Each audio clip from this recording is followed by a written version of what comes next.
Alors, ce soir, c'est le soir du anniversaire de la mort de ma grand-mère. On a dit hier, Jenny Bat Miriam, que le Borou y fasse, qu'elle prie pour nous dans le Shamaïm, et pour tous ses enfants et petits-enfants qui sont en Eretz Israël, et qu'elle amène déjà la paix en Israël. Béhémet, on a besoin de paix, et qu'elle amène la Géoula.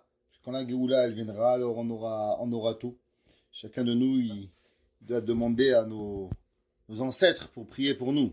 Le Mirtav Melia ou Ravelia ou Desler, il dit, qu'est-ce que ça veut dire le Zechut Avot? Il dit le Ravelia ou Desler, c'est quoi Zechut Avot? Il dit Zechut Avot, c'est quand nos parents, ils prient pour nous. C'est quand on a quelque part dans le Shamaïm un grand-père qui prie. Il donne un exemple et il dit que souvent, il y a des personnes, ils sont loin de la Torah. Pour X, Y raison, c'est pas important. Et un beau jour, il se réveille. Un beau jour, il commence à faire Shabbat. Et là, tu te demandes, mais qu'est-ce qui se passe? Comment ce gars-là, il a commencé à faire Shabbat? Tout allait bien, il n'a pas eu des morts, il n'a pas perdu son travail. Eh ben, il dit le Mirtav Meiliaou, quand on voit que quelqu'un, il commence à faire des mitzvot sans raison apparente, juste qu'il se réveille, c'est parce que à Kadosh Baruch Hu, dans le ciel, il y a un grand-père, un arrière-grand-père qui vient et qui prie pour lui. Alors on demande aussi Zechut Avot de tous nos grands-parents qui avaient la Emouna extraordinaire. Je vais juste vous dire que mes grands-parents, un Maasé, parce que c'est important, quand le jour du décès de quelqu'un, on raconte une petite histoire de lui pour savoir qui il était. Mon grand-père et ma grand-mère, ils avaient un magasin. À l'époque, ça pouvait appeler un magasin, et ils ont fait faillite. La raison pourquoi ils ont fait faillite, pas parce qu'ils ne vendaient pas, mais parce qu'ils donnaient plus que ce qu'ils vendaient. Ça veut dire celui-là, il n'avait pas d'argent, celui-là était veuf, celui-là, ben à la fin, ils ont fait faillite. Ils ont tout perdu parce qu'ils ont donné plus que ce qu'ils vendaient. Et ça, c'est la midat de chesed que BML, j'espère que nous avons pris et que chacun de nous, il doit voir qu'il est prêt à risquer sa vie et risquer ce qu'il a pour vraiment en donner du chesed. Ça, c'est une midah qui était incroyable chez mes grands-parents. Et peut-être que le zechut de cette mitzvah, il pourra être Melitziosher pour Akadosh Baruch Hu, pour le Ham Israël, pour avoir Béhémet la paix en Israël et qu'on trouve tous le shalom. On arrive dans la fête de Shavuot. Comme j'ai dit hier, la fête de Shavuot, c'est une fête extraordinaire. Mais si véritablement on ne connaît pas ce que c'est Shavuot, alors c'est très long Shavuot. C'est 48 heures. Généralement, on va à la synagogue le matin, très tôt. On passe la nuit à la synagogue, ou bien une grande partie de la nuit, et les heures sont très, très longues. Si on ne sait pas qu'est-ce qu'on peut chercher dans la fête de Shavuot, on peut avoir vraiment l'envie de juste vouloir démissionner, parce que c'est long. Et c'est une des raisons pourquoi, dans la fête de Shavuot, malheureusement, les gens vont dans des parcs, les gens mais ne savent pas qu'est-ce qu'il y a à faire. Juste avant qu'on commence, savoir un petit peu qu'est-ce qu'il y a à faire à Shavuot, et qu'est-ce qu'on doit faire à Shavuot. La première chose, c'est que vous savez, le jour de Shavuot, c'est le jour où David Amelech est décédé. Donc le jour où David Amelech est décédé, alors automatiquement c'est le jour où on a la coutume de lire tout le Sefer de Tehillim. Donc prenez avec vous un livre de Tehillim. Votre mari est à la synagogue, vous allez à la synagogue, vous allez dans un parc. Essayez de maximiser le temps de pouvoir lire le maximum de Tehillim. Il est bien si une personne peut lire au moins 2 fois le Tehillim. Une fois le premier jour, une fois le deuxième jour. Si une personne ne peut pas lire le Tehillim au complet pendant un jour, alors qu'il le partage en 2 jours, moitié le premier jour, moitié le deuxième jour. Dans la veille de Shavuot, ce qu'on a aussi à faire, c'est à lire la Megillah de Ruth. Vous savez que chaque fête, on lit une Megillah. À Purim, on lit la Megillat Esther. À Tisha B'Av, on lit malheureusement Megillat Echa, qui a été écrit par Yirmiyah. À Pessah, on lit Shir HaShirim. Et à Shavuot, on lit la Megillah de Ruth. Pourquoi on lit la Megillah de Ruth? À Shavuot, on lit parce que la Torah, David Amelech est décédé. Et David Amelech, il a demandé à Shmuel Hanavi, d'où je viens? C'est quoi mon histoire? Qui je suis?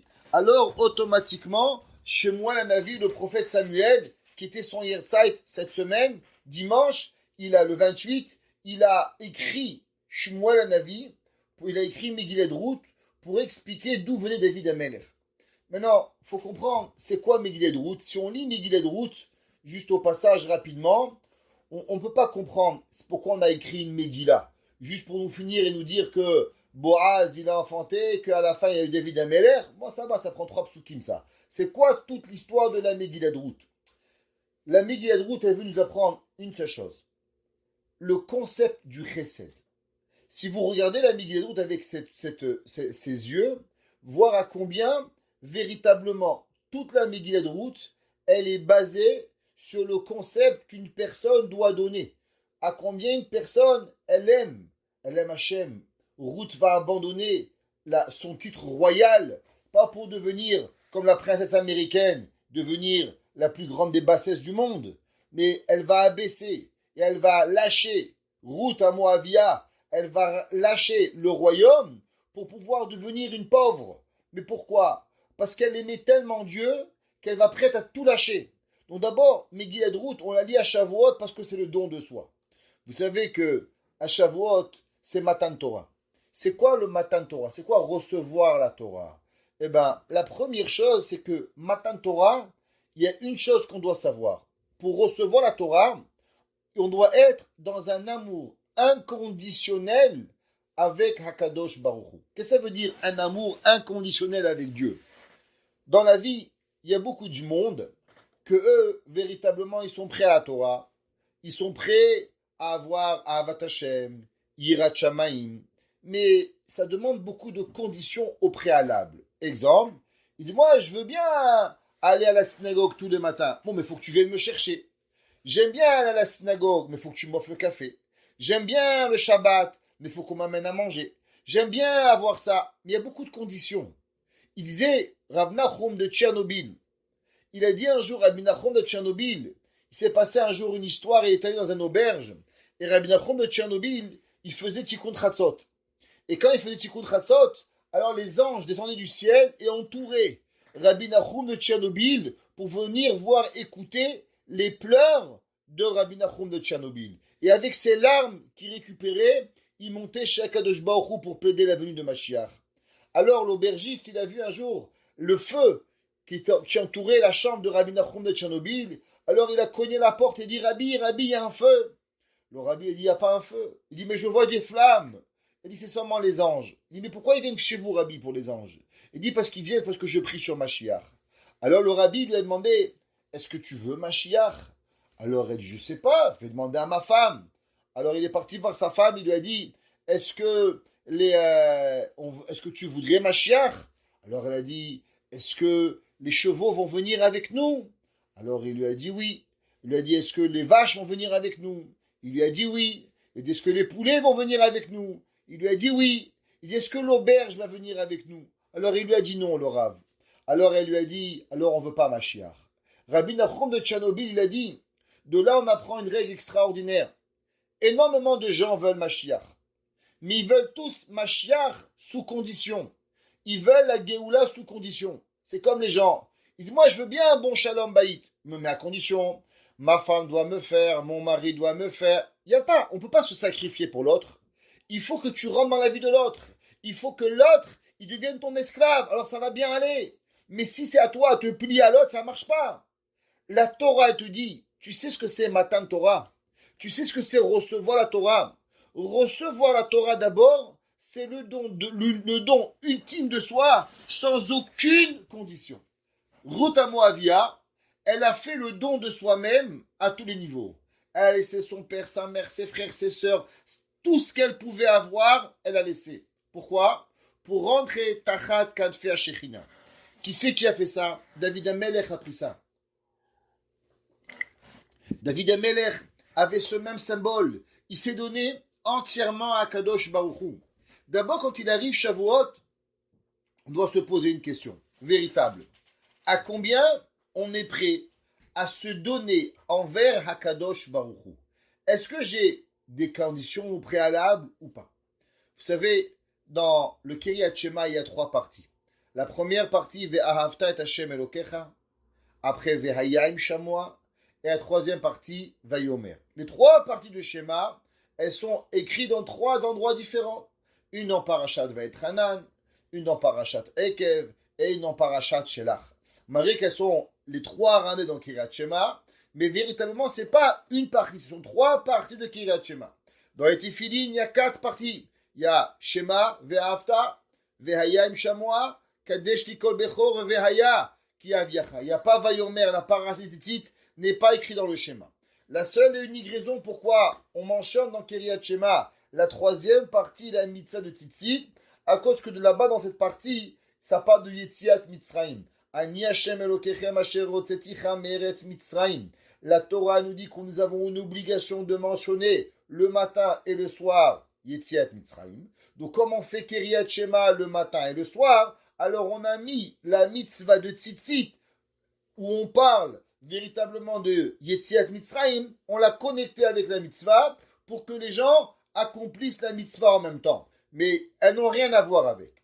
Dans la mitzvah de Kiryat Shema, la première partie, Ve'ahavta Hashem Elokecha. Tu vas aimer ton Dieu, Bechol Levavcha, Bechol Nafshecha, Bechol Modecha, Ve'ayu Devarim Ha'ele. La Torah dit V'dibarta ba Meshivtecha Bevetecha, Uvetecha Baderer, Shobechov Kumecha. Et la Torah continue, tu mettras tes fils de ta main. Il n'y a pas de brachot.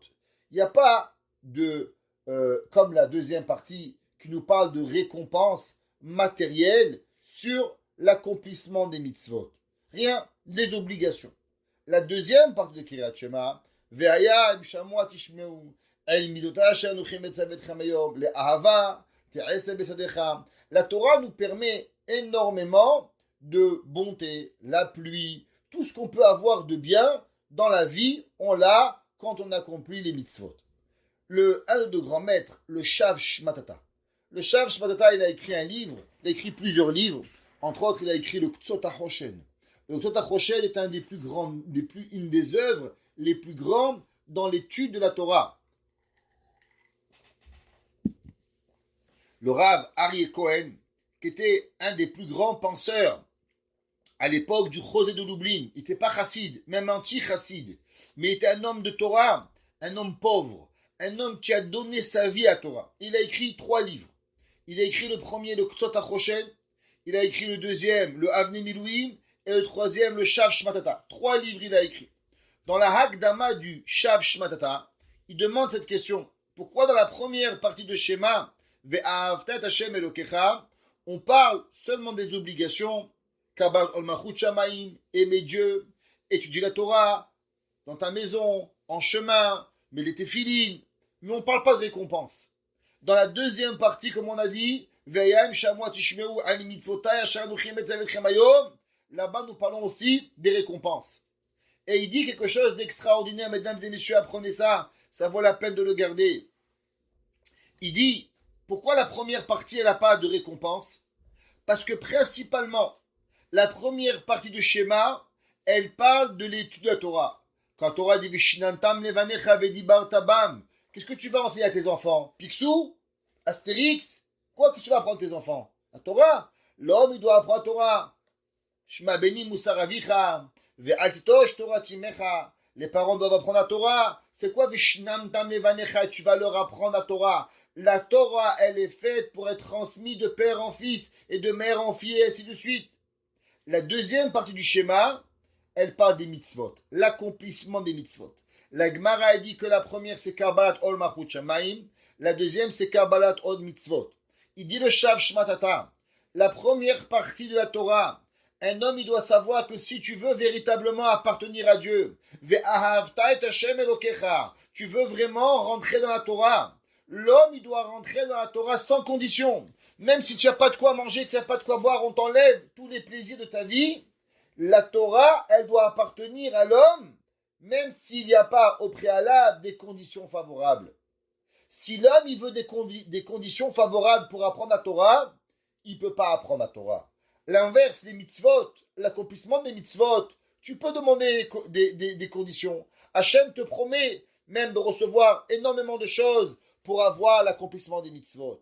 Mais pour l'étude de la Torah, l'homme il doit être prêt à faire le sacrifice ultime de recevoir la Torah sans avoir aucune condition. L'homme qui veut avoir la Torah, il ne peut pas avoir des conditions favorables. La Torah dit, pas bamelar tochal ou maim bametza metishte. Vous n'avez jamais demandé la question, pourquoi Kadosh Baruch Hu, il a tout le monde? Dieu, tout le monde lui appartient. Vous savez, vous allez à Dubaï, c'est magnifique Dubaï. Akadosh Baruch Hu, il aurait pu créer Dubaï dans le désert. Pourquoi il nous a amenés pour recevoir la Torah dans un désert aride, où il n'y a pas à manger, où il n'y a pas à boire, où Dieu, pendant 40 ans, il nous veut nous nourrir avec de la manne, faire un miracle avec de l'eau. Vous savez, dans la Torah, il y a un principe qui est écrit, que Dieu ne fait pas des miracles en vain. Ça n'existe pas. Dieu, il ne va pas décider maintenant, demain, de vous faire tomber de l'argent. Il peut le faire à Kadosh Baruch Hu, mais il ne va pas le faire. Dieu, pour vous faire une parnassa plus facile, il peut faire, mais que un jour vous ouvrez qu'il pleut des dollars dans votre maison, ça ne va jamais arriver. Hein. Je vous assure, ça ne va pas arriver. Ne rêvez pas de ça, ça n'arrivera pas. Pourquoi? Pourquoi Kadosh Baruch Hu, il n'a pas créé que tous les humains, tous les jours, on fait un tas, papa, maman, ils font un paquet de terre, et Dieu, il insouffle la vie, et les gens, ils naissent. Pourquoi pas? Hachem, il a déjà fait Adam Arishon. Pourquoi Hachem, il fait que les bébés, ils naissent d'une façon naturelle? Eh bien, parce que Kadosh Baruch Hu, les miracles gratuits, il n'en veut pas. Alors, pourquoi Dieu, il s'est fatigué à 40 ans dans le désert, à nourrir les Juifs pendant 40 ans, matin, midi et soir, à leur donner à boire matin, midi et soir, alpi miracle, il y avait une pierre qui roulait. Pourquoi ne nous a pas amenés à Dubaï? Pourquoi ne nous a pas amenés à Miami? Une fois, on prend tous les Juifs, on les amène à Miami, en Amérique, super, il y a à manger, il y a à boire, il y a à dormir, il y a des champs de bananes, il y a des champs de tout ce que tu veux, toute l'année il fait beau, magnifique. Pourquoi on a eu besoin d'avoir du désert? Pourquoi Kadosh Baruch Hu nous a amené Matan Torah dans un endroit aride? Vous avez déjà visité le désert du Sinaï? Le désert du Sinaï, moi j'ai été là-bas, il fait 50 degrés, l'air il est quasi irrespirable. Si ce n'est pas par miracle, vous mourrez. Pourquoi la Torah a été donnée au Sinaï? Chachamim, ils nous disent, Akadosh Baruch Hu, il a voulu créer, il a voulu forger l'âme du peuple juif. L'âme du peuple juif, c'est quoi? La façon qu'une personne, il commence sa vie, eh ben c'est la façon comment il va comprendre sa vie. Exemple, un homme, il se marie. Pourquoi le jour où le mariage, on est là, tout le monde vient? Pourquoi tout le monde doit venir au mariage? Je vous pose une question. Pourquoi vraiment, demandez au Khatan et la Kala, qu'est-ce que tu veux? Généralement, beaucoup des Khatan et Kala, ils disent, moi, qu'on se marie, Rabbi, tout seul, venez, on fait un mariage. Ils ne veulent même pas les inviter. Ils sont pressés de se marier, de rentrer dans leur maison. Pourquoi on leur fait un mariage à 200 personnes? Vous savez, un jour, vous vous rappelez, avant Covid, il y avait des mariages de 100 personnes sans avoir peur de la police. Vous étiez bien maquillés, coiffés, chapeau tout neuf, être dehors à faire des photos. Vous vous rappelez, ça existait un jour. Il y a 1 an et demi. Ça existait. Aujourd'hui, on ne sait plus ce que ça veut dire ça. Mais 1 an et demi, on se rappelait ce que ça voulait dire. Un mariage. Pourquoi on fait un mariage? Il y a la réponse, elle est simple. C'est qu'un homme, quand il se marie, d'abord, la vie, elle est que c'est pas facile, le mariage. La vie, elle est faite que caché zivugo chez Adam qui kirat samsou. L'homme, la femme doivent travailler leur midot pour devenir des meilleures personnes. Maintenant, l'homme, il doit savoir c'est quoi le mariage. Si personne vient à leur mariage, alors au moment où il va avoir des difficultés, il va dire mais c'est la catastrophe le mariage. C'est tcharabem. Mais quand tous tes copains ils viennent, la simcha, tout le monde est là, tu vas dire waouh, tu vois c'est beau le mariage. Même si ça va être difficile, il y a de la joie. 1. 2. Pour savoir qu'au moment de difficile, sur qui tu peux compter. Un homme qui n'est même pas venu à ton mariage, qui n'a pas fait l'effort de s'habiller, de mettre une cravate, de mettre une veste, tu ne vas jamais l'appeler quand tu auras un problème. Pourquoi? Si déjà pour partager avec moi une joie, tu n'as pas été capable d'être là, est-ce que tu vas être là avec moi le jour où j'aurai une difficulté? Donc déjà on envoie un message à une personne. Quand je me fatigue à venir à ton mariage, c'est déjà que je te fais montrer que tu es important pour moi. Ça veut dire que déjà on partage quelque chose, on est des amis, en cas de difficulté, peut-être que tu pourras compter sur moi. Je dis bien peut-être, sur 200 personnes, tu en trouveras 2 peut-être. Je t'embarque chez mon larade. Pas plus, 2. À Selecha Chaver, tu pourras avoir 2 amis, mais pas 3. Ça c'est garanti que tu ne vas pas avoir, mais c'est pas grave.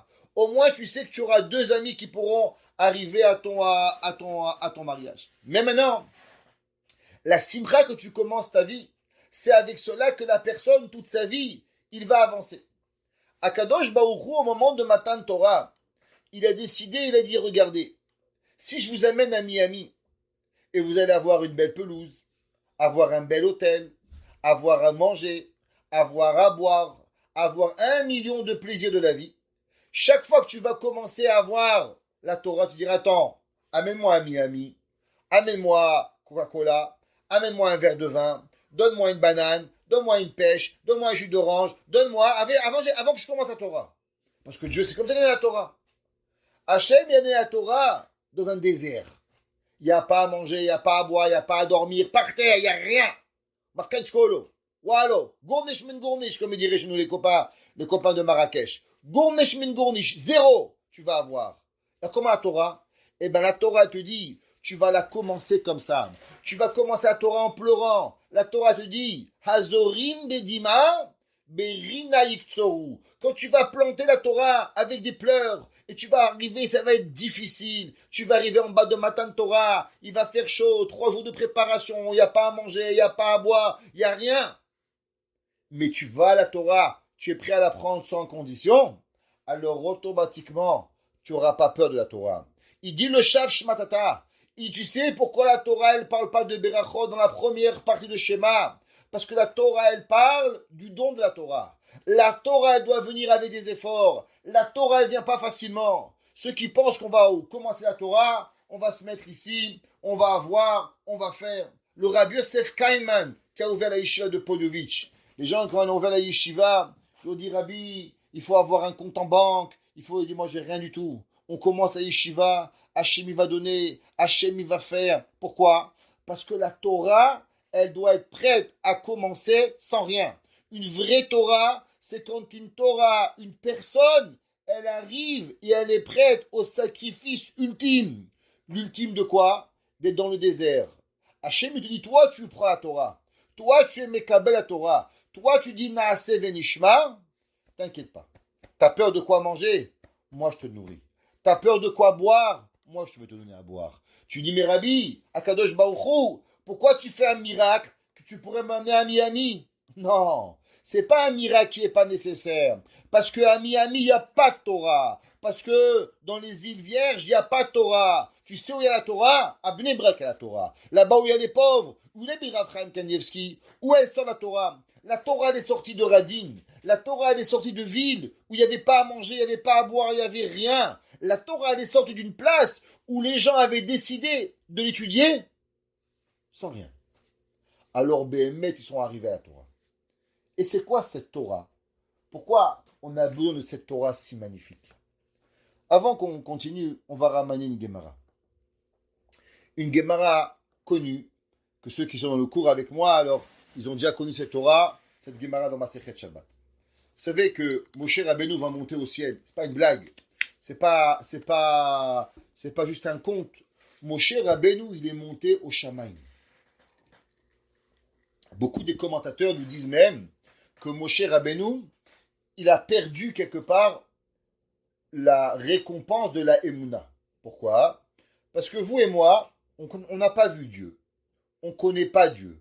On ne sait pas ce que ça veut dire le Gan Eden. On ne sait pas ce que ça veut dire le Gehinam. Donc quand je vous dis, tu sais, tu vas aller au Gehinam, ça va, t'inquiète pas, je m'arrange avec le bon Dieu. Le bon Dieu, il est bien copain avec mon père. À Marrakech, il se parlait tous les jours. Tous les jours, mon père, il allumait là-bas une bougie pour le bon Dieu et c'est son copain, c'est pas grave. Le Messiah Tisharim, il dit que les gens, ils sont tellement des Balgava qu'ils pensent vraiment qu'ils vont parler au bon Dieu. C'est comme ça qu'ils pensent. Moshe Rabbeinu, il a vu le Emet. Il a vu Akadosh Baruch Hu. Les Tfilin d'Hachem. Il a vu le Gan Eden. Il a vu le Gehinam. Il a vu les Malachim. Il a vu la réalité. Chez lui, c'est une chose. C'est pas de l'abstrait. C'est du concret, la Torah. Alors, quelque part, il a perdu la Emouna. Vous savez, le Rabbi Hanan Wasserman. Le Rabbi Hanan Wasserman était l'élève du Chafetz Chaim. À l'époque du Chafetz Chaim, il y a eu un dibouk. Qu'est-ce que c'est un dibouk? C'est une âme qui est rentrée dans une autre personne. Et malheureusement, cette personne devenait folle. Et on est parti voir le Chafetz Chaim. Et le Chafetz Chaim, il a envoyé Rabbi Hanan Wasserman. Et à la fin, lui-même, il est venu pour faire sortir cette âme. de cette personne-là. Et le Rav Elchanan Wasserman, il a dit, l'âme, elle a parlé, elle a raconté des choses sur des gens, elle a raconté des vérités sur le Olam HaElyon, sur le Olam HaEmet. Rav Elchanan Wasserman, il a dit que toute personne qui a été présente au moment du Dibouk, il a perdu la mitzvah de Emouna. Pourquoi? Je ne vous parle pas de voir Dieu. Je ne vous parle pas, moi, d'aller dans le Gan Eden. Je vous parle juste d'être en contact avec une âme qui vous dit la réalité. Et encore, dans une personne. Mais c'était tellement effrayant. Rav Elchanan Wasserman, il a dit que les gens, ils ont perdu la Emouna. J'ai écouté cette histoire à Montréal, il y avait un Rabbi Barron. Ouais, je l'ai vu dans les livres, mais je l'ai écouté de sa bouche, que lui, il avait écouté de la bouche de Rav Elchanan, en disant que toute personne qui avait été présente, il avait perdu la Emouna. Moshe Rabbeinu, il est monté dans le ciel. Quand Moshe Rabbeinu va monter dans le ciel, il faut imaginer un humain qui monte chez les malachim. Et là, les malachim, ils demandent à Hachem, Ma lilod isha benenu. Qu'est-ce qui fait le fils d'une femme parmi nous? Et là, Moshe Akadosh Baruch Hu répond aux anges, les kabel et ta Torah, pour recevoir la Torah. Alors, les malachim deviennent très très très très fâchés et ils demandent à Akadosh Baruch Hu, Tena hodecha ala shamayim. Donne ta gloire, hod, c'est la gloire, la beauté, Bashamaim. En un mot, donne-nous, à nous la Torah. C'est nous qui méritons la Torah. Hachem, il dit à Moshe Rabbeinu, Moshe Rabbeinu, réponds-leur. Tu veux la Torah, il faut répondre. Moshe Rabbeinu, il dit, mais je ne peux pas. J'ai peur qu'ils me brûlent, Behevel Piem. J'ai peur que les anges, ils me brûlent avec leur bouche. Alors, Kadosh Baruch Hu, il dit à Moshe Rabbeinu, attrape, Ahoz, mon trône, ouais, attrape avec mon trône et harzir lahem tshuva. Achoz bekissi vechazru lahem teshuva. Attrape mon kissé à kavod et donne-leur une réponse. La Gemara dans Masechet Berachot, Daf He, ainsi que la Gemara les ramène dans une autre place aussi. Mais la Gemara dit là-bas que le trône de Dieu il est trop haut. Comment Moshe Rabbeinu il a pu l'attraper? La Gemara elle ramène un verset dans Iyov que Akadosh Baruch Hu il a descendu le trône de Akadosh Baruch Hu, qui c'est à Kavod, Moshe Rabbeinu l'a attrapé et il a donné la réponse. La question elle est, Behemet, qu'est-ce que ça veut dire que les malachim, Dieu il décide de faire ce qu'il veut à la Torah? Qu'est-ce que ça veut dire que Dieu, les malachim, ils ne voulaient pas? Un. Deux, qu'est-ce que ça veut dire que Akadosh Baruch Hu a dit à Moshe Rabbeinu, Harzir lahem teshuva, rends-leur une réponse? Qu'est-ce que ça veut dire? Le Shelah Akadosh, on a déjà parlé de lui, le Rav Horowitz, qui vivait à Safed, à Tzfat, au 15e siècle, fin du 15e, début du 16e. Il a rapporté dans son Sefer Shenel Uchot Abrit, et dit la chose suivante. C'était quoi la question? La question, elle est, vous savez, que ceux qui ont suivi les cours qu'on a rapportés dans Pirkei Avot, et on avait déjà rapporté à propos, à savoir, où est-ce que les anges se situent, et où est-ce que les âmes juives se situent. Alors, dans le Harizal et tous les commentateurs, pratiquement tous, à part Maïmonide. Maïmonide, c'est pratiquement le seul qui n'est pas d'accord avec tous les autres, que les anges sont plus grands que les humains. Mais le Harizal, le Nachmanide, le Ibn Ezra, tout le monde dit que les humains, ils vont et ils sont plus hauts que les anges. La Kedusha et la sainteté des hommes, elle est plus grande que ceux des anges. Alors la question, elle est simple. Si les hommes sont plus grands que les anges, pourquoi les anges voulaient que la Torah soit dans le ciel? Si les hommes ils sont plus grands que les anges, alors la Torah, elle appartient à Kadosh Baruch Hu, elle appartient aux hommes. Pourquoi c'est marqué Tena Odecha la Shamaim? Le Shelah Kadosh, et bien mettre ainsi le Chida. Le Chida, il répond pratiquement la même réponse dans ses livres. Et ça vaut la peine d'aller voir dans le Chida. Ça fait Chas des Davot, Chas des Avot. Et là-bas, le Chida répond pratiquement à la même question que le Shelah. Et il dit, vous savez, que l'homme, il est composé de corps et d'âme. L'âme du juif est beaucoup plus haut que l'âme des anges. Pourquoi? Comme ceux qui sont venus et qui ont écouté le cours de Pirkei Avot qu'on envoie pratiquement tous les jours sur le site et ils peuvent l'écouter. Alors, on a ramené au nom de Rabbi Chaim de Volojine. Rabbi Chaim de Volojine écrit là-bas clairement que les anges n'ont pas accès à une certaine partie de la Torah. Les anges peuvent seulement connaître, n'ont pas de compréhension profonde. On n'a pas, les malachim ne peuvent pas faire des connexions à Torah. Ce qu'on leur apprend, ils connaissent. Mais comme nous, comme vous et moi, on nous apprend un, on nous apprend deux, et de 1 à 2, je fais 3, je crée quelque chose de nouveau. Ça, les malachim, ils n'ont pas. Les malachim n'ont pas accès à cette pensée de pouvoir, ce qu'on appelle la pensée créatrice de la Torah. Que l'homme, on lui apprend une halakha, on lui apprend une autre halakha, et entre les deux, il réfléchit aux deux halakhot, il en crée une troisième, il crée quelque chose de nouveau. Tu vois un homme, est-ce que tu peux allumer la lumière? Je sais pas, c'est pas écrit dans la Torah. Tu demandes à un rabbin, le rabbin il réfléchit. Il y a deux possibilités. La lumière, elle peut être interdite Shabbat à cause de construire, parce que tu crées un circuit. Construire, quel rapport la construction et la lumière? Bien sûr, le circuit il est ouvert, le circuit il est fermé. Quand le circuit il est fermé, tu viens de créer et de faire un circuit qui va pouvoir circuler. Ça s'appelle bonnet, makebe patish d'après certains. Waouh, le Chazonish, il vient d'inventer la lumière bonnet.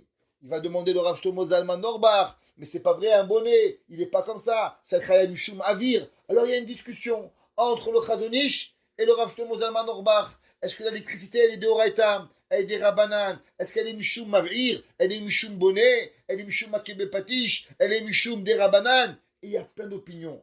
Les anges n'ont pas de notion et sont dans l'incapacité véritablement de pouvoir arriver à une halakha. Demande à un ange, dis-moi, c'est mouta l'électricité? Fashnicht, je sais pas, je connais pas, c'est pas écrit dans le livre. Ils n'ont pas de raisonnement. Pourquoi? Parce qu'un malach, il s'appelle Omed, il s'appelle stagnant. À l'inverse, un homme, il s'appelle Mahalach, un homme qui avance. L'homme, il avance dans la Torah, il peut avancer, il peut grandir, il peut comprendre les profondeurs qui sont extraordinaires dans la profondeur de la Torah. Alors, qu'est-ce que ça veut dire que les anges, ils ont demandé à Dieu, Mal, l'ilodisha beneinu? Mais vadaï, que les hommes, ils ont la Torah. Les hommes sont capables de faire la Torah, ce qu'aucun ange n'est capable d'y arriver. Prenez Malach, Michael, Gabriel ou Riel, il ne peut pas comprendre la Torah. Le Midrash dans Shir HaShirim qu'on a déjà ramené l'année dernière dans ce cours, et le Midrash, il dit, c'est marqué dans Shir HaShirim, Chaverim, Makshivim, Lekolech, Hashmienim. Tes amis, ils écoutent ta voix, alors fais plus fort.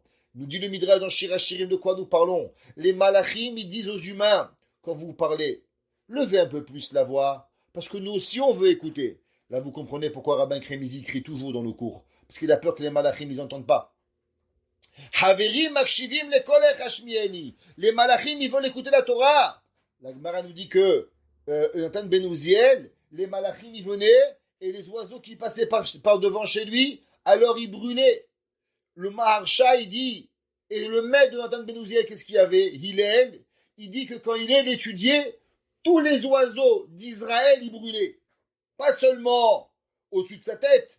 Là, il dit, le Maharsha, d'après une des opinions, il dit que tous les oiseaux d'Israël brûlaient au moment où Hillel enseignait la Torah. Tellement les malachim venaient écouter la Torah de Hillel. Pourquoi? La Gemara a dit qu'ils étaient contents, les astres, Simchatam Kenetinatan Besinaï. Il y avait une joie dans la vie comme le moment où on a donné la Torah.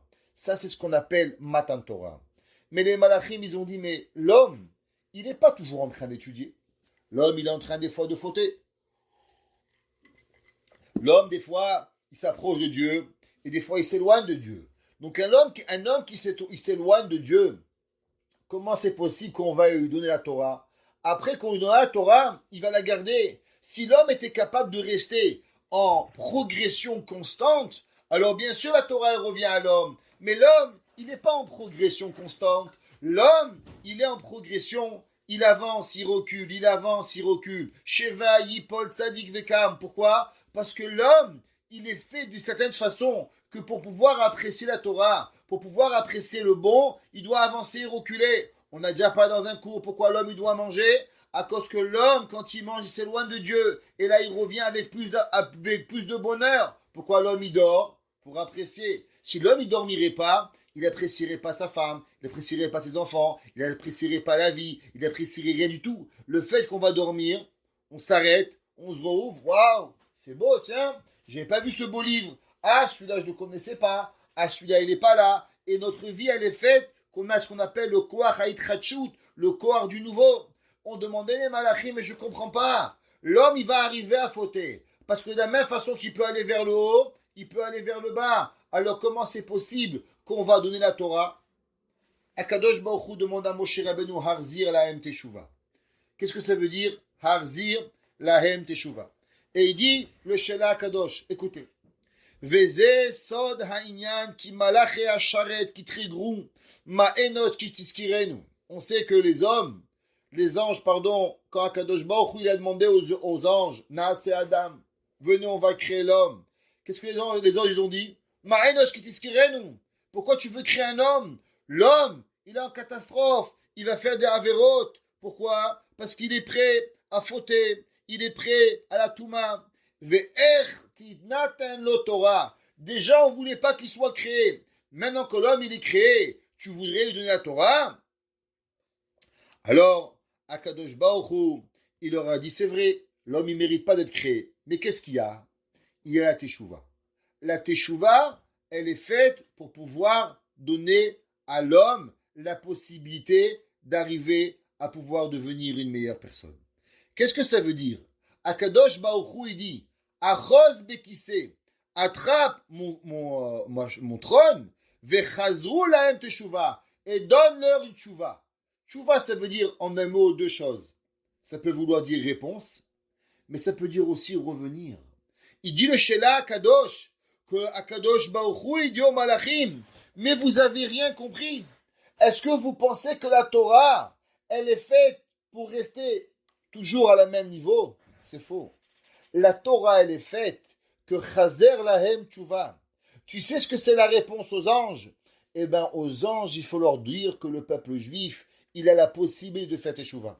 On a déjà rapporté souvent que, vous savez, la Gemara dans Masechet Berachot 34b, la Gemara est dit, mais comme Sheba et teshuva, on dit, tzadikim gemurim enam yicholim la'amod, que l'endroit où les fauteurs ils ont fait teshuva et ils sont revenus, alors les tzadikim les plus grands, ils ne peuvent pas arriver. Ça veut dire qu'une personne qui fait malheureusement une bêtise, et par la suite il revient à Kadosh Baruch Hu, eh bien il devient à un niveau encore plus grand que ce qu'il était. Qu'est-ce que ça veut dire? Ça veut dire que les malachim, ils sont à un niveau extraordinaire. Mais il y a quelque chose qu'ils ne peuvent pas. Pourquoi? Parce que bimkom shebal et teshuva omdim, en tzadikim gemurim. C'est qui tzadikim gemurim? Qui c'est qui peut dire dans ce monde qu'il est tzadik gamour? Quel rabbin il peut se lever et dire j'ai pas fauté? Même Moshe Rabbeinu il a fauté. Dieu a dit parle au rocher, à tout drabal donner un coup. Akadosh Baruch Hu il a dit fais un, il a pas fait. 3 fois il s'est énervé Moshe Rabbeinu. Moshe Rabbeinu le plus grand des grands, il n'a pas été parfait. Tu crois qu'il existe vraiment un homme sur cette terre qui est parfait? Alors qu'est-ce que ça veut dire? Que bimkom sheba et teshuva omdim en tzadikim gemurim yicholim la'amod. La réponse c'est que le juif, grâce à la teshuva, il peut arriver à un niveau plus grand que les anges. Ça veut dire que Akadosh Baruch Hu a demandé, les malachim ont dit, mais Dieu, regarde dans quel niveau on est. Comment on peut être plus grand que ça? Les malachim ont dit, ils vont fauter. Il dit à Kadosh Baruch Hu, pom fakert. On dit de chez nous, en arabe de chez nous, notre chère Pologne, pom fakert. L'inverse, que quoi?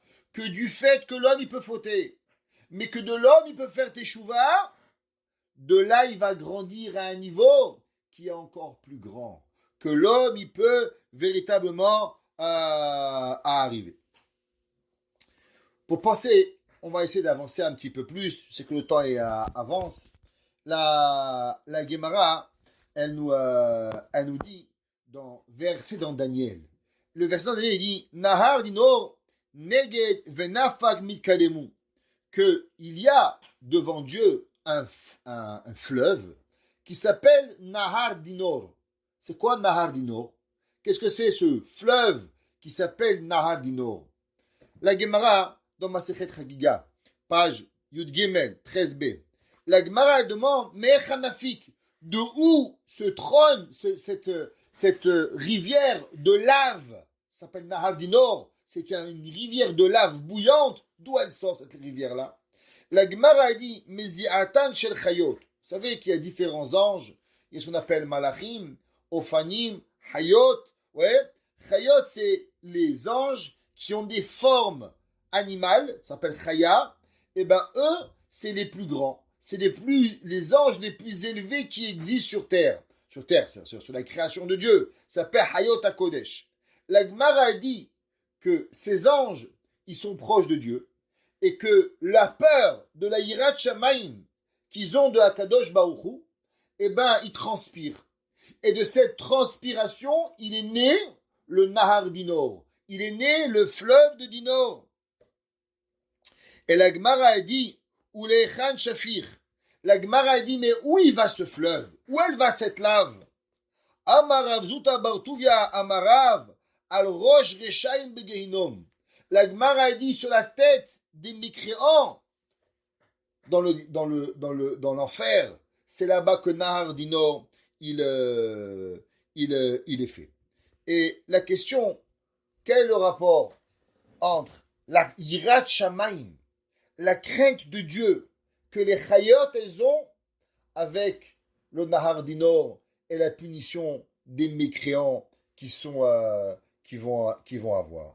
Alors, pour comprendre cela, on va lire un passage qui est inédit, incroyablement vrai, dans le Sefer de Rabbeinu, de Rama Mipano, qui était le Rama Mipano, Rabbeinu Azaria Mipano, un rave italien de chez nous, qui était à Pano. Pano, c'est une petite ville à côté de Venise, qui a vécu au XVIIe siècle. Rabbeinu Azaria Mipano, un des plus grands maîtres italiens, que ses livres sont extraordinaires, pleins de Kabbalah, pleins de connaissances puissantes dans la Torah.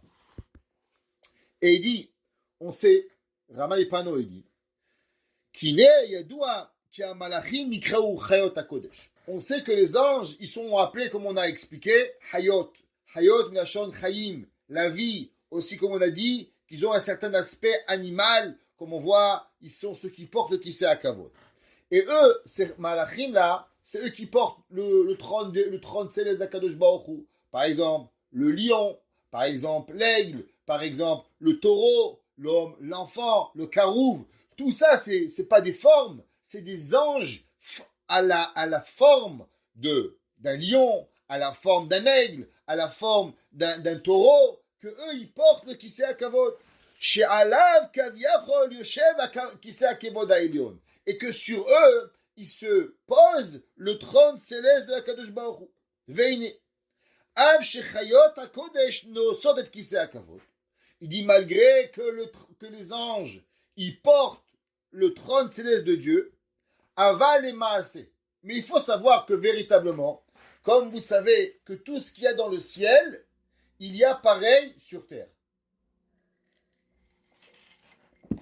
Vous vous rappelez que dans les parashiot du Mishkan, les Lévi'im devaient porter le Mishkan. Les Lévi'im, quand on est dans le désert, alors ils devaient porter le Aaron et ils marchaient. La Gemara a dit, qu'est-ce que ça veut dire que les Lévi'im ils portaient le Aaron? La Gemara a dit non, chez Aaron nos'et nos'av. Véritablement, qui c'est qui portait le Aaron? Le Aaron il se portait tout seul. Et non seulement que le Aaron se portait tout seul, mais le Aaron, il portait même les Lévi'im qui le portaient. Ça veut dire que les pieds des Lévi'im, ils étaient dans l'air en vérité. Ils prenaient le Aaron, et dès qu'ils prenaient le Aaron sur leurs pieds, eh ben, les pieds, ils bougeaient. Il n'y avait rien à faire. C'est le Aaron qui avançait, et le Aaron s'arrêtait, et là on campe. Et si le Aaron, il voulait marcher pendant 3 jours, alors il a marché pendant 3 jours. Nos et nos av. Il portait ceux qui le portent. Eh ben, pareil, c'est Chayot HaKodesh. Pareil, c'est Malachim, à forme, comme on a expliqué, Hayot, d'une forme animale, pas des animaux, mais c'est eux qui donnent la vie à toute la bria, aux behemoth, aux hayot, aux oiseaux, à l'humain, ce qui représente les 4 aspects de la vie sur Terre, les humains, les animaux domestiques, les animaux sauvages et les oiseaux. Et ce sont ces 4 anges-là que eux portent la vitalité une des 4 étapes, des 4 vies de la Terre, ce qu'on appelle les chayot, Milachon chayim et Milachon aussi animal. Malgré qu'ils ont l'air véritablement de porter le trône céleste, mais véritablement, c'est pas le trône céleste, c'est pas eux qui le portent, c'est le trône d'Akadosh Baruch Hu, dit le Rama Mipano. De la même façon que le Aaron Nosé et Nosav, et bien pareil, Akadosh Baruch Hu, il est Nosé à l'Echayot HaKodesh. C'est marqué dans Rabbi Eliezer, dans le grand Rabbi Eliezer à Kalir, que lui, il a composé énormément de chansons, qu'on dit à Keter dans Rosh Hashanah, Noraot, Nosot, Ve'em Nosot im Kise. C'est marqué là-bas, Rabbi Uda Kalir, il dit que Neraot, les terribles, c'est qu'on parle de quoi? De la terrifiance des anges qui arrivent, Nosot, ils portent, mais véritablement, Ve'em Nosot im Kise. Elles sont portées avec la chaise, comme on a expliqué. Seulement, ce concept que les chayot, ils sont portés à travers le Kisei HaKavod. Écoutez, qu'est-ce qu'il dit le Rabbi Ezaria Mipano? Qu'est-ce que ça représente un juif? Qu'est-ce que ça représente, mesdames et messieurs? On est en train d'apprendre la Torah, alors on se fait un petit kiff, jeudi soir, avant la fête, allez viens, on va étudier avec Rabben Kremizi, c'est sympathique, il dit des petites blagues, il est rigolo des fois. Vous croyez que c'est ça? Laissez-moi vous dire, qu'est-ce qu'il écrit? C'est quoi le pouvoir de la Torah? Qu'est-ce que la Torah, elle amène au monde? Et il dit, Ka'asher Israël ovdim et Hashem karaoui. C'est seulement quand le peuple juif, il étudie la Torah, quand le peuple juif, il sert à Kadosh Baruch Hu comme il faut, ve'osim bazen nachad ruach la Kadosh Baruch Hu. Alors à Kadosh Baruch Hu, c'est là qu'il décide de porter les anges. Quand Dieu, il est heureux, vous savez, qui ne connaît pas le fameux dicton que j'ai le cœur léger. Une personne qui a le cœur léger, alors c'est facile, il a le sourire, rien n'est difficile. Un homme qui a le cœur lourd, miskin, tout est difficile. Demande-lui de t'amener un verre d'eau, c'est une galère. Demande-lui de te offrir une boîte d'allumettes, c'est catastrophe. Un homme qui est heureux, qu'est-ce que tu veux, hein? Je t'amène sur la lune si tu as envie. Pourquoi il a le cœur léger? Kaviachol dira Be'azam et Pano, que à Kadosh Baruch Hu, quand le peuple juif, il fait les mitzvot, alors automatiquement, les malachim, il les porte, parce qu'il est léger. Aval ka'asher Israël namovdim et Hashem. Mais quand le peuple juif, malheureusement, il ne sert pas Dieu comme il se doit, pas il ne sert pas Dieu, parce qu'on sert toujours Dieu, mais comme on devrait le servir, plus exactement. Et il y a malheureusement des mécréants parmi nous qui ne font pas la volonté de Dieu, alors ils causent de la douleur. Ils causent la douleur dans le ciel. Et c'est quoi cette douleur? Comme c'est marqué dans le verset, et Rashi dit que Sheba le'etiv lachem, atem machisim lefanav umatishim kocho miletiv lachem. Vous savez, c'est quoi la plus grande des douleurs? La plus grande des douleurs, il dit Rashi. Il y a un père, il aime son fils. Il va au magasin à Toys R Us. Je ne sais pas si ça existe encore, mais peut-être ça existe encore. Tout ferme en ce moment. Il va à Toys R Us. Il va acheter un gros cadeau. Il va faire plaisir à son fils. Il rentre, il est heureux. Il rentre à la maison. Et qu'est-ce qu'il voit? Le fils, il a pris un marteau. Il a démoli la maison. Qu'est-ce qu'il va faire du peine au père? La peine au père, c'est que le père, il avait envie de passer une bonne soirée. Il avait envie de gâter son fils. Et maintenant, le fils a empêché le père que le père il fasse du bien. Il dit Rashi, tu sais ce que c'est Akadosh Baruch Hu, il a créé le monde avec une volonté. Les hétiv, les briotav. Faire du bon aux créatures. À l'inverse, comme je dis toujours, les chrétiens, ils veulent nous faire passer Dieu pour un père fouettoir. Un Dieu avec un fouet et qui attend que tu bouges, paf, paf, il veut te frapper. Ça, c'est chez les chrétiens. Chez nous, les juifs, on aime Hachem et on imagine Hachem avec un visage, avec un gros smiley. Akadosh Baruch Hu, il veut t'aimer. Akadosh Baruch Hu, il veut te donner. Akadosh Baruch Hu, il a qu'une seule envie, c'est te faire du bien. Mais le seul problème, c'est que des fois, tu as un marteau. Et que des fois, tu as tout cassé. Et tu empêches Akadosh Baruch Hu de te donner. Je répète Rashi. Kesheba lehetiv lachem. Il dit Rashi dans Devarim 32-18. Lisez Rashi là-bas. Devarim 32-18. Il dit Rashi Kesheba lehetiv lachem. Quand il vient pour vous faire du bien, Atem machisin nefanav. Vous énervez Dieu. Vous prenez le marteau et vous cassez tout. Umatishim kocho miletiv lachem. Et vous empêchez Dieu de vous faire du bien. C'est pareil, c'est marqué dans la Gemara dans Sanhedrin. Le traité dans Sanhedrin, page 46a. Amar Rabbi Meir, il dit Rabbi Meir, Besha she'adam mitzta'er. Au moment où l'homme, il a de la peine, ouais, que quoi? Rashi dit que malheureusement, la faute, elle est venue à cause de lui. Shechina ma lashon omeret. Qu'est-ce qu'elle dit la Shechina? Kani meroshi, kani mizroi. Et dit Rashi, que Moshe Adam Shiyaga ve'aya ve'omer roshi kaved alai ve'zroi kaved alai. Vous savez qu'est-ce qu'elle dit la Shrina? La Shrina, quand les gens ils font des péchés, alors elle dit c'est lourd, je suis fatigué. C'est comme un père quand il rentre à la maison, tout le monde crie, ça y est, je suis fatigué, je vais dans ma chambre. Pareil à Kadosh Baruch Hu, au moment où le monde il fait les mitzvot, au moment où le monde il accomplit la volonté de Dieu, alors le cœur de Dieu il est léger. Le cœur de Dieu il vit. Le cœur de Dieu, Kaviachol, c'est un machal. Il arrive à élever les anges. Que toute l'humanité, il est porté dans les bras de Dieu. Mais le jour où on ne fait pas la volonté de Dieu, alors Dieu c'est lourd. Alors il repose Kaviachol, son trône céleste, sur les bras des anges. Et ces anges-là, ils sont fatigants. Et ils se fatiguent et ils transpirent. Et cette transpiration, qu'est-ce qu'elle a? Eh bien, cette transpiration, elle tombe sur les Réchaïm. Pourquoi elle tombe sur les Réchaïm? Parce que les Réchaïm, c'est à cause de eux que les anges ils ont dû se fatiguer. C'est à cause de eux que les Malachim n'ont pas pu être portés par Dieu. Les Malachim, ils ont dit à Kadosh Baruch Hu, Tena odecha la shamaim, mais donne-nous la Torah. Parce que quand tu donnes la Torah, nous on va te rendre heureux. Et quand nous, on va te rendre heureux, alors nous, on va s'assurer que ton cœur soit toujours heureux. Et on va jamais devoir porter le monde. C'est toi, Kadosh Baruch Hu, qui va porter le monde.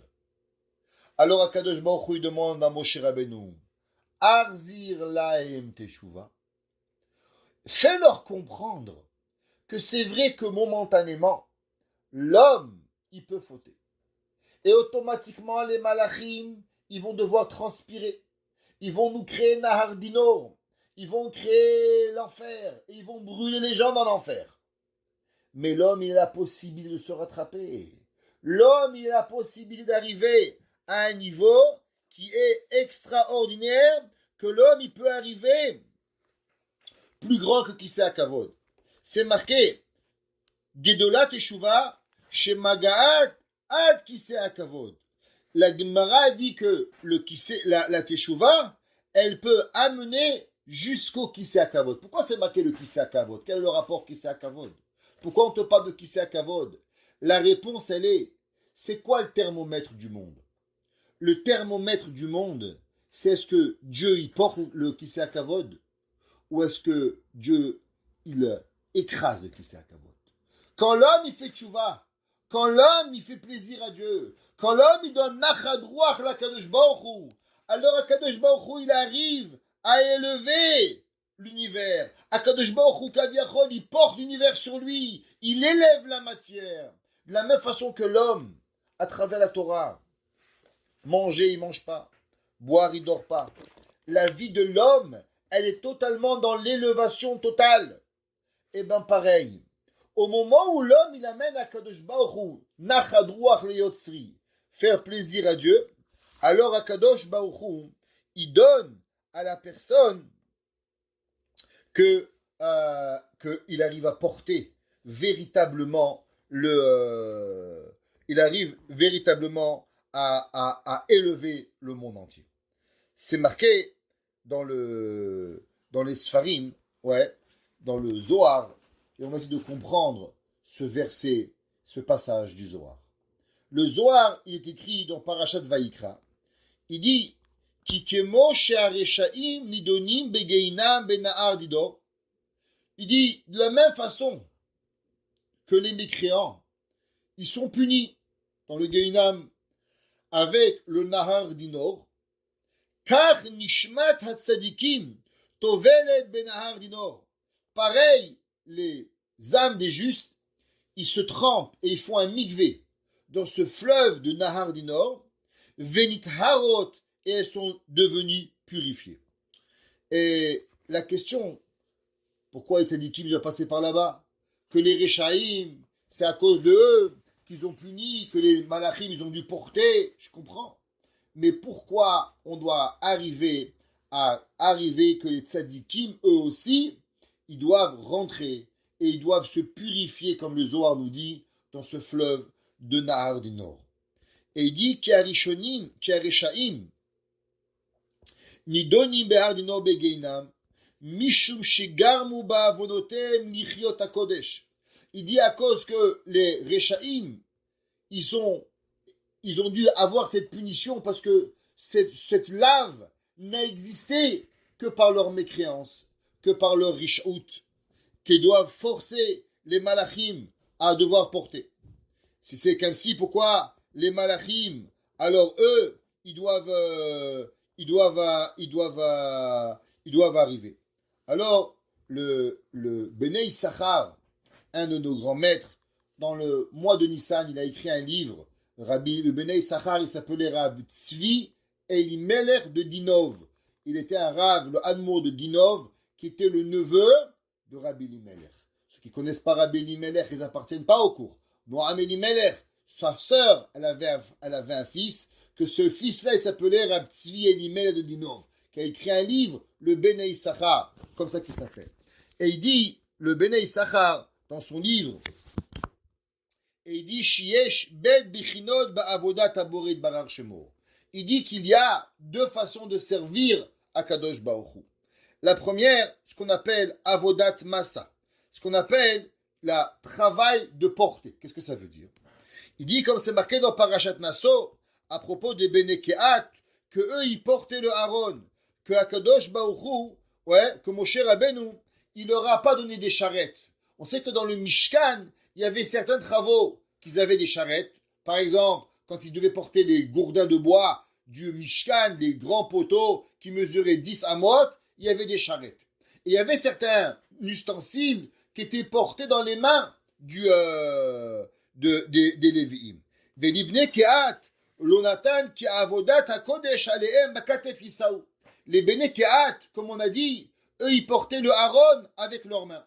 Donc on voit qu'il y avait certains travaux qui étaient dans la main, certains travaux qui étaient portés à travers les voitures, les charrettes. Et il dit, Deine ktiva Torah, avodat massa ve avodat matana. Il y avait deux concepts de travail, le travail qui s'appelle porter et le travail qui s'appelle le cadeau. Il dit, pour comprendre cela, Nire levaer avodat massa ou avodat mi'ira. Il dit porter dans la main, c'est ce qu'on appelle le service de Dieu dans la crainte. She'eno ne'ene ma'igia rak noseh bemassa ol avoda mechamat ira. Comme un homme qui sert Dieu, il n'a pas de plaisir. Viens à la synagogue, allez encore une prière, allez on fait plaisir au bon Dieu. Il a irat Hashem, mais il le fait, mais il kiffe pas ce qu'il fait. Ve avodat matana ou avodat ahava. Mais il y a un deuxième travail, dit le Bnei Issachar, qui s'appelle le travail de l'amour. Que lui, il est nehene mitorah chayegia be'avoda. Il y a des gens, ils arrivent au travail le matin, Baruch Hashem, on va sauver une vie, on peut accoucher un petit bébé. Docteur Torjman, il vient tous les matins au travail, il resplendit de joie. Dieu lui a envoyé Shaliach pour pouvoir faire sa mission dans le monde. La Gemara a dit qu'il y a 3 clés que Dieu il a données. La clé de la pluie, la clé d'accoucher les bébés, et la clé de Techiyat HaBetim. 2, on n'a pas. 3e, il a prêté Dr. Torjman. Il arrive, il accouche les bébés. Chaque fois qu'il vient, il est heureux. Il fait une mitzvah. Il y en a d'autres, tu les vois, tchabeb. Qu'est-ce qu'il peut faire? Ça s'appelle massa. Porter son travail. D'autres, c'est matana. avoir un travail que Béhémet, on arrive. Et c'est ce qu'on appelle la matana minashin barach, olamecha tire bechayecha. Ils disent que la Gemara dit dans Masechet Brachot, page 13a, qu'il y a des gens que même dans ce bas monde, ils vont voir leur vie, qui vivent et qui honorent leur vie. Apprendre la Torah à quelqu'un, quel bonheur chaque fois de venir ici, de vous voir. C'est un plaisir, Ishtabar Shem Olahad, de voir des mamans pendant la veille de 3 jours de fête qui sont en train d'étudier la Torah, des hommes au travail, qui arrêtent leur travail pour étudier la Torah. Est-ce qu'il y a plus grand plaisir à un homme que ça? On ne peut pas avoir un plus grand plaisir. Ça s'appelle Avodat Matana, un travail qui est, bien sûr, pas rémunéré, mais on peut voir notre vie, le bonheur extraordinaire. Et il y a encore quelque chose qu'on peut rajouter, que dans la Torah, il y avait les 2 tables de la loi. On sait que les Luchot, elles étaient arrivées. Alors avec ça, on va terminer. Et il dit que quoi? Qui enemet chez bizrut atadikim aovdim et Hashem veosim retono shel makom, que grâce au juste, alors on fait le travail et que les malachim, ils n'ont pas besoin véritablement de porter le trône céleste et que le trône céleste les porte. ואינן מזיעות, אולם כשאין רואות איך הצדיקים שיש להם תענוג גדול בעבודת השם, בבחינת עבודת מתנה, ועם כל זאת הם מתאמצים לעבוד השם בחינת בכתף יישאו, זה גורם שגם הם יתאמצו בעבוד קודש לעשות כיסא הכבוד ולעשייה. Écoutez, qu'est-ce qu'il dit? Il dit quelque chose d'incroyable. Il dit que, vous savez que les malachim, quand ils voient à combien la Torah elle est belle, à combien la Torah elle transforme l'univers, à combien la Torah, l'étude de la Torah, elle peut donner tellement de plaisir à Dieu, que Akadosh Baruch Hu, il peut, entre guillemets, être capable de surélever. Bien sûr, c'est Dieu, il est capable de tout. Mais grâce à lui, d'élever l'univers à un niveau tellement grand, à un niveau tellement extraordinaire. Mais pour ça, il faut 2 choses. Pour ça, il faut faire la mitzvot. Mais aussi, qu'est-ce qu'il faut? Il faut que la personne, elle fasse le service de Dieu seulement de façon totale, bematana, avec l'amour le plus grand. Mais si malheureusement, même dans la Torah, un homme il est érudit, un homme il fait la Torah, un homme il fait tout ce qu'il a à faire, mais quand il le fait d'une façon qui est un peu subie, la Torah.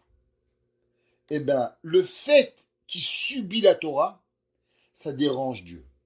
Ça fait souffrir un peu Akadosh Baruch Hu.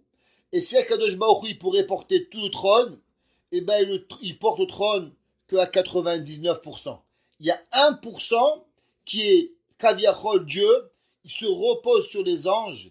Et les anges, ils souffrent parce qu'on n'a pas compris la beauté de la Torah.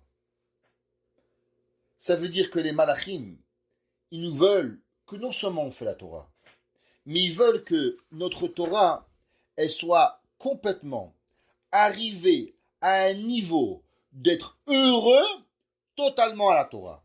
Parce que la seule et unique façon que Dieu, Kaviachol, il sera tellement heureux qu'il va prendre le monde, c'est pas seulement en accomplissant les mitzvot, bien sûr, en accomplissant les mitzvot, mais en accomplissant les mitzvot d'un sourire extrême, comme la personne, comme il dit un grand philosophe, travaille dans ce que tu aimes et tu ne travailles jamais. Quand l'homme il accomplit les mitzvot avec amour, quand l'homme il prie, il mange, il boit, il dort, il travaille, tout avec simcha, tout avec la plus grande des bonheurs, c'est là que Akadosh Baruch Hu Kaviachol, on lui donne la force d'élever le monde. On enlève le digne, on enlève la justice, on enlève la rigueur de l'humanité. Qu'est-ce que ça veut dire que Moshe Rabbeinu il est monté au ciel? Les malachim ils ont vu Moshe Rabbeinu. Ils savent c'est qui Moshe Rabbeinu? Qui est plus grand que Moshe Rabbeinu? Mais ils ont dit à Kadosh Baruch Hu, Dieu, comment tu vas unir la Torah? Il va accomplir la mitzvot. Mais des fois, il va nous faire porter lui aussi un peu le Kisei Kavod. Et des fois, on va travailler et on veut pas de ça. Tenaodecha la shamaim. Akadosh Baruch Hu, il a dit c'est vrai. Mais vous savez, la teshuva, elle répare pas seulement la faute. Mais la teshuva, elle est capable de réparer même le fait qu'on n'a pas servi Dieu avec la joie ultime. Ça veut dire que la personne, elle doit donner à Akadosh Baruch Hu la volonté d'être un juif total. Chaque année, on prend la Torah, mesdames et messieurs, et on est là, et on dit voilà, la Torah, c'est ci, c'est là, on l'apprend. Cette année, on va recevoir la Torah différemment. Cette année, quand on va aller à la synagogue, ceux qui peuvent aller, et on va écouter Anochi Hashem Elokecha, Asher Hotzeticha Meretz Mitzrayim, je suis ton Dieu. On va pas dire, oh, pourquoi tu n'es pas parti changer les Chinois? Ça aurait été plus simple, tu sais, la vérité, le Shabbat, c'est compliqué. Yom Tov, bon, maintenant, on va le faire pour toi. Non, on va dire à Kadosh Baruch Hu, tu sais, Dieu, je suis tellement heureux que tu m'as choisi. Je suis l'homme le plus heureux. La Kabbalah, ta Torah, Dieu te dit, tu sais quoi? Je vais t'amener dans le désert. Il n'y a pas à manger, il n'y a pas à boire, c'est aride, il n'y a rien. Mais à combien tu es heureux? La Torah, elle doit nous donner le plus grand des bonheurs, que même si j'ai rien, alors je dois avoir la Torah. Quand j'ai la Torah, j'ai tout. David Amelech, il a écrit dans Teilim, Loulé Toratecha Isha Ashuai, Azavaditi Beoni. L'homme, il a des milliers de problèmes dans la vie. Mais si l'homme, il a la Torah, alors la Torah, elle vient, elle lui enlève tous les soucis qu'il peut avoir. Un de nos grands maîtres, le Shah Gatarié, il était en exil. Et un jour, on lui a crié dessus parce qu'il a renversé un café. Et il a été perturbé durant la matinée. Il a fait de la peine, le pauvre. Il avait 69 ans, presque 70 ans. Et on l'a embarrassé parce qu'il a renversé le café. Et la bonne, elle lui a crié. Et à cause de cet embarrassement-là, cette gêne, il n'a pas pu étudier la matinée. Il a dit, Dieu, je suis prêt à tout. Mais que j'arrive plus à étudier, je ne suis pas capable. Alors, s'il te plaît, Dieu, donne-moi un travail. Et il est devenu le rave de la ville de Metz. Ça veut dire qu'il y a des gens, ils sont prêts à tout. On leur enlève tout ce que tu veux. Mais la Torah, je veux vivre la Torah avec amour, avec simcha, avec joie. Comme il a dit, le Bnei Issachar, on ne veut pas recevoir la Torah, avodat massa, avodat qu'on travaille dur. On veut avodat matana. On veut avoir le travail dans la ahava, qu'on reçoit Kadosh Baruch Hu avec tout notre amour. La colère de Dieu, elle s'abat sur le monde, mesdames et messieurs. C'est pas difficile de le voir. Coronavirus, Méron, Israël, sous plus de 1500 bombes qui sont tombées, Dieu préserve. On doit enlever la colère de Dieu. On doit enlever, Shalom, le din. On doit enlever Nahar Dinor. Comment on enlèvera cette année Nahar Dinor? La Gemara nous dit que chaque année, on reçoit de nouveau la Torah. Mais cette année, on ne va pas seulement la recevoir, mais on va recevoir la Torah be'ahava shelema, avec amour. On va rester la nuit ensemble réveillés. On va faire Teilim. On va faire tout ce qui est possible. Même quand on va cuisiner pour les madames. On ne va pas dire, 2 jours, c'est difficile. Non, c'est pas difficile cette année. Cette année, tout ce que vous allez faire, vous allez être heureuse de le faire. Et grâce à l'amour de ce que vous allez faire, alors Akadosh Baruch Hu, il va reporter son monde. Et quand Dieu redonnera la vie au Hayot HaKodesh, les mécréants arrêteront de souffrir, et que le Nahar Dinor arrêtera, le Din s'arrêtera, et que ensemble la Rachamim renaîtra dans le monde. Et là, Akadosh Baruch Hu pourra redonner ce qu'il doit nous apporter le plus rapidement possible.